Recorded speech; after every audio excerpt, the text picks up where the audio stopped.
моментът, в който лицето грейва, е страшно изпълващ. Аз съм Йоана Йорданова. Създавам десерти, в които се преплитат детайл, естетика и добър вкус.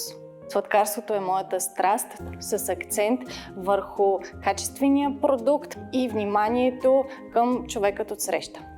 В Шарена фабрика водя курсът по френско сладкарство. Там ще видим различните техники, текстури и как да балансираме един десерт, за да бъде той максимално добър и красив. Очаквам да ви видя в Шарена фабрика.